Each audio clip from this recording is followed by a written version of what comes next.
Agora eu vou falar de um tema que eu realmente tenho lugar de fala. Quem me conhece já sabe que eu sou totalmente contra a adoção. Imagina que maravilhoso, alguém na sua casa pensa assim, nossa, eu quero ser pai de alguém que não tenha a minha carga genética. Aí ele vai para a vara da infância, o juiz está na recepção, talvez cortando a unha do pé porque não tem nada para fazer. Então o cara fala assim, olha, eu quero ser pai de uma criança que não tem a minha carga genética. O juiz acha estranho isso e fala assim, peraí, você está querendo ser pai de uma criança que nasceu numa outra família? É isso? Fala, mas por que isso? Se todas as crianças que existem já estão sendo bem cuidadas e amadas na sua família de origem, que é uma família bem estruturada e harmoniosa, seria mesmo maravilhoso se não existisse adoção, não é mesmo? O rio tem origem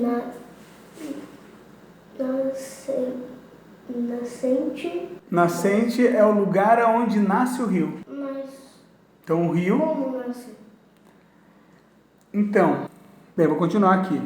Então, se você defende que toda criança e adolescente tem direito à família, dê seu like e bora pro vídeo. E hoje nos lembramos, sem nenhuma tristeza dos foras que a vida nos deu. Ela certamente estava juntando.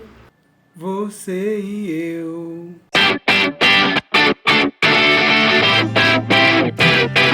Eu tinha entre 18 e 20 anos quando eu trabalhava como voluntário com umas crianças que viviam em abrigo. E foi aí que eu conheci um menino que eu me encantei chamado Gabriel. Eu lembro até que teve uma vez que a gente ficou 2 semanas de folga entre o Natal e o Ano Novo. E aí quando eles voltaram eu tava morrendo de saudade, abracei as crianças e tudo mais. Aí eu falei, o que vocês fizeram nesse tempo? Aí um menino falou assim, ó, eu não fiz nada, mas o Gabriel, ele fez 6 anos. Aí eu pensei, que garoto ingênio, em 2 semanas ele fez 6 anos, né? Só que no fim do dia, né, conversando com uma moça que trabalhava lá, já tinha muita experiência com essa questão de abrigo. Falei, né, que pelo carinho que eu tinha pelo Gabriel, e ela suspirou e falou assim, ele realmente é um menino incrível, pena que ele nunca vai ter uma família. Eu falei, peraí, como assim, né? Eu falei assim, não, é porque agora ele fez 6 anos e aí é difícil, né? As pessoas não aceitam crianças velhas. E eu pensei assim, que loucura, né? Como que você coloca criança e velha na mesma expressão? Ainda mais quando a criança tem 6 anos, mas pois é, as pessoas falam, não, essa daqui já é uma criança velha. É assim como o povo pensa quando se fala em adoção. Eu falei assim, não, mas espera aí, ele ainda é uma criança. Aí ela suspirou mais uma vez e disse, pois é, mas ele tem uma irmã. Caramba, isso é uma grande verdade. E naquele dia eu decidi, quando eu formar a minha família, eu vou adotar. E eu vou aceitar a adoção tardia e vou aceitar grupos de irmãos. Fala. Aqui é 12%. Nossa, a pessoa que adota é mais evoluída, né? É gente de bem. E não é nada disso. É gente que faz um monte de besteira, cheio de erro de caráter, mas que entendeu que não existe uma única forma de constituir uma família. Só isso. Mas é que tem umas famílias aí que eu não concordo muito. Você não concorda? Então fica quieto. Ou então você entra na fila de adoção e aí sim você começa a falar. Um tipo de família que eu respeito muito e defendo é quando o casal decide que não quer ter filhos simplesmente porque eles não querem ou não se veem como pais. Gente, essa turma é muito mal vista pela sociedade. São egoístas, são hedonistas. Eu acho fantástico quando um casal, mesmo com toda aquela pressão social, consegue perceber-se que não nasceram para ser pais. Acho isso incrível, acho bom. Muitos pais que não queriam ser pais foram pais de crianças que hoje estão no abrigo clamando por uma família. Aí vem um outro problema. Tem muita gente que acha que uma criança no abrigo é um problema resolvido. Abrigo é uma situação que deve ser temporária. Deixa eu ver sua letra se tá bonita. Nossa, que redondinha! Aí, olha, você colocou hidrografia. Você está explicando o que são hidrografias. Então, primeiro, pessoas não tem esse U, tá? Então, você Apaga aqui e coloca o aço. A criança vai para o abrigo para que os pais consigam se recompor, transformarem, se ajeitarem, para então conseguirem assumir a paternidade que deve sair deles. Só que aí, em muitos casos, passa um tempo e não acontece nenhuma mudança com esses pais.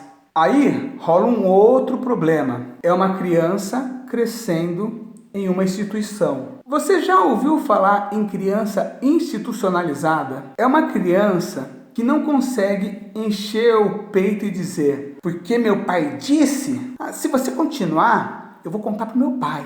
Não tem nada disso. Pelo contrário, como relata Lydia Weber, crianças numa fila para serem vacinadas choram com a dor da agulha, sem ter para onde correr, sem ter ninguém para abraçar. Imagina só. Por isso, jovens que pensam em construir uma família, considerem bastante a ideia de adoção. E aí, você vai passar por uma série de preconceitos. Porque a adoção é linda, não para mim. É linda se eu falhar. Por que você vai adotar? Nossa, eu cansei de ouvir essa pergunta. E todo mundo está querendo uma satisfação. Os chefes, temendo a licença maternidade, perguntando: mas você precisa adotar justo agora? Não pode deixar a criança no abrigo um pouquinho mais de tempo? Oh, como a mulher sofre! Eu sei que isso eu não sofri, mas acompanhei bem de perto esses absurdos. E vem as crianças e junto das crianças as perguntas das pessoas. Ou qual que é a história da criança? Cara, não faça essa pergunta. Primeiro, porque não é da sua conta. Depois, porque quando você conhece o filho de um amigo, você nunca pergunta assim, se a criança já passou por alguma dor, se tem algum trauma. Não faz sentido. E passar por aflições, qualquer criança é suscetível a isso. Mas se você não é pai nem mãe e não está disposto a lutar para ela superar todas as questões e contribuir para o desenvolvimento dessa criança, só senta com ela e brinca. É claro que a adoção não é uma história linda e sempre tem uma marca dolorosa por trás. É uma mãe que abandona sua filha no supermercado, é um avião que cai no meio da África, perto de uma aldeia de macacos, ou um menino de 8 anos que sai do cinema com seus pais, que são violentamente assassinados diante de seu próprio filho.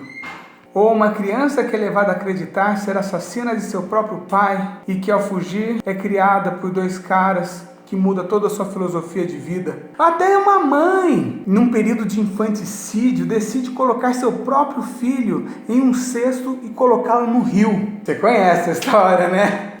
Eu não posso deixar de contar de um ser abandonado que estava na rua e decide acompanhar um professor que anda por 2 quilômetros até essa escola durante uma semana.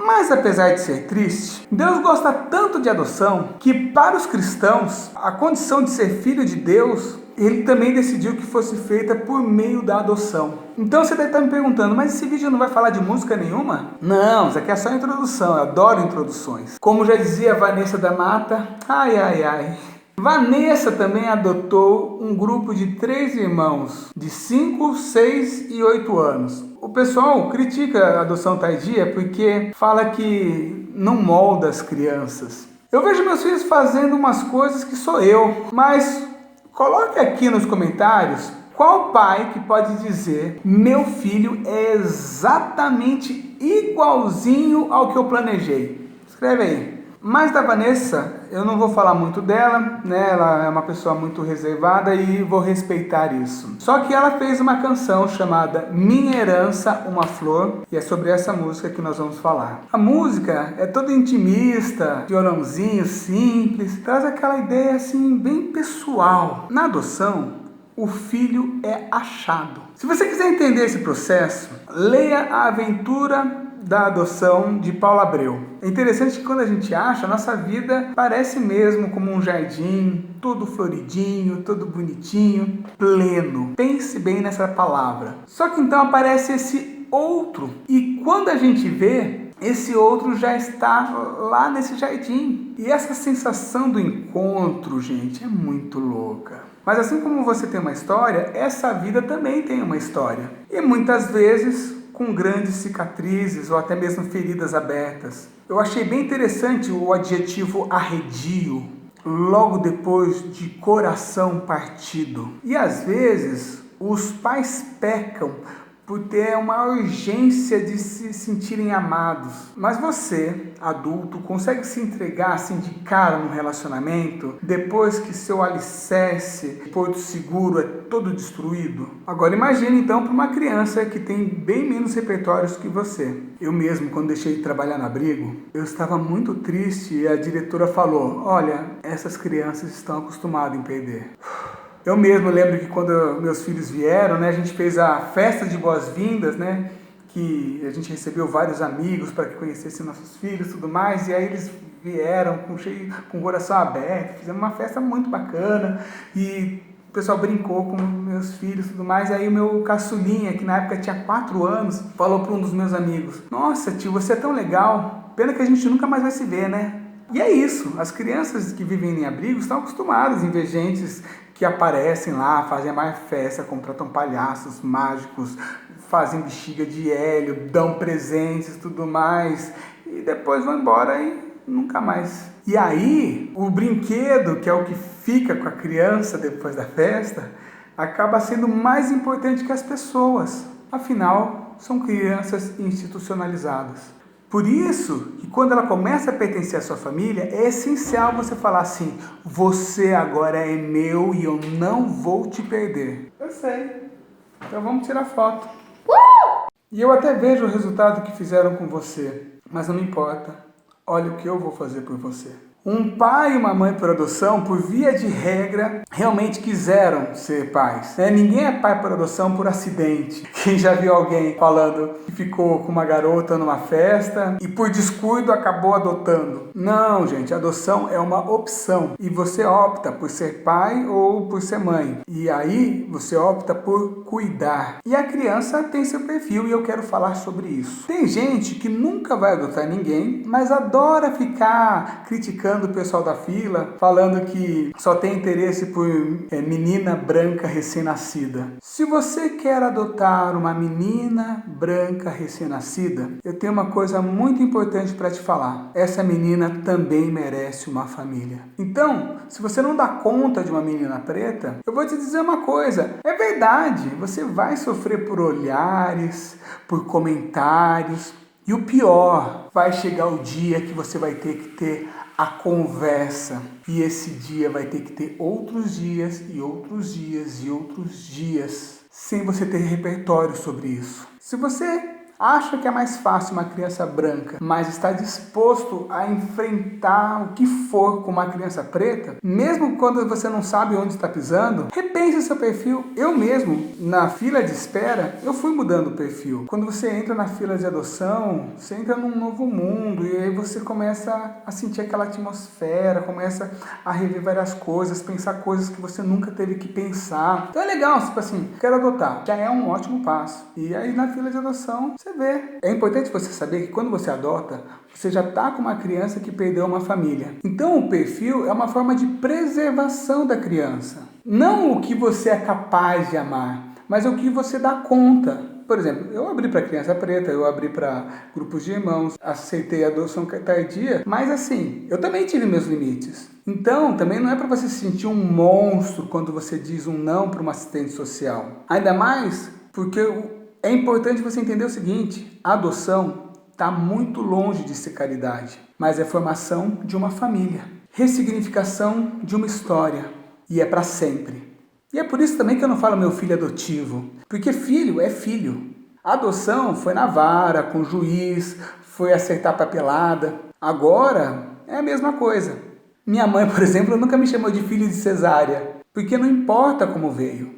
Um outro tema que eu não gosto é filho do coração. Do coração, sabe o que parece? Eufemismo. Como se a adoção fosse uma coisa feia. Aí eu penso, peraí, eu não sou do coração da minha mãe? Agora, uma coisa que eu posso ter certeza é que meus filhos são filhos de oração. Uma angústia que eu sentia quando eu esperava é que eu não podia fazer nada. Eu não sabia se teria que comprar um berço, se eu teria que comprar uma cama, se eu teria que comprar uma beliche. Mas o pior não era o que estava dentro da minha casa. Era que eu pensava assim: será que meus filhos já nasceram? Será que eles estão na família regressa? Será que eles já estão no abrigo? Será que eles estão sofrendo? Será que eles estão apanhando? Será que hoje eles comeram? E com essa dúvida, todas as noites eu orava pedindo para que Deus cuidasse dos meus filhos. E no dia que eu conheci crianças sorridentes, brincalhonas, unidas, eu pensei, Ele me ouviu. E quando elas chegaram nas minhas mãos, senti a missão de continuar o trabalho. E essas coisas que a Vanessa levanta como cuidado, eu achei simplesmente fantásticas. Já no refrão, se remetendo ao título da música.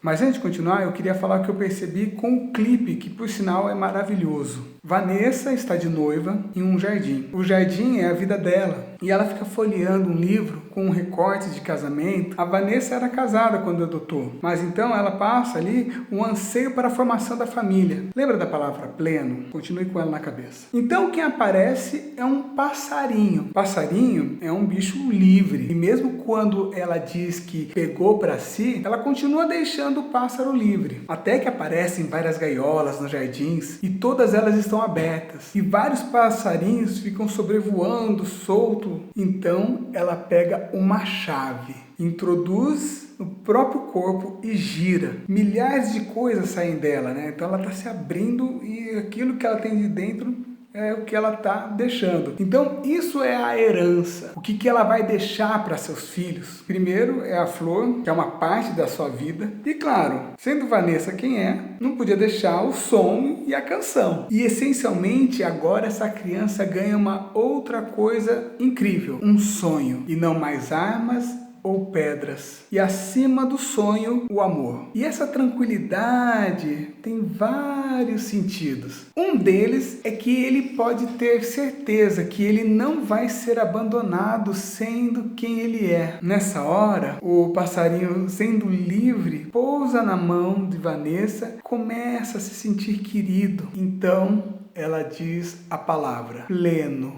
Quando você adota, você não está pegando um trombadinho e trazendo para casa. Você está acolhendo um ser humano e chamando de filho. Então, não é que você está tentando transformar uma criança favelada em um ser da high society, mas você entra num processo de educação para a criança ser ela mesma em sua plenitude. Eu vou dar um exemplo do meu filho Daniel, que assim, eu fico abismado, que é o meu filho mais parecido comigo, não só fisicamente, mas também no seu gênio, ele é muito parecido comigo.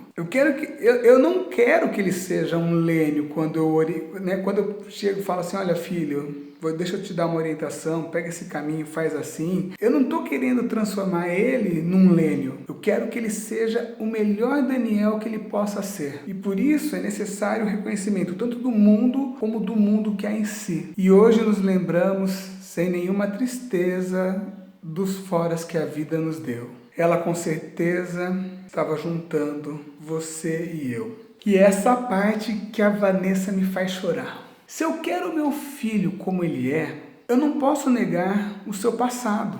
Isso é algo dele. Saudades, curiosidade, rancor, preocupação, tudo é legítimo e deve ser respeitado. Mas acontece aí uma ressignificação. E realmente, às vezes a gente senta e um deles conta uma história, só que é leve. E hoje os sofrimentos acabam acontecendo aqui, comigo, no dia a dia. Apaga essa resposta e escreve de novo. Nada de videogame hoje. Senta aí porque nós vamos ter uma conversa. Afinal de contas, eles estão na minha vida.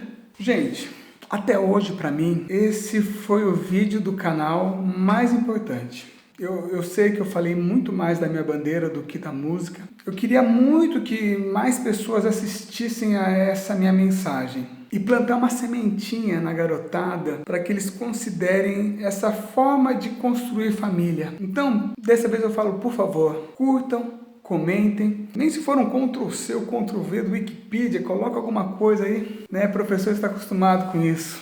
E compartilhe. Obrigado.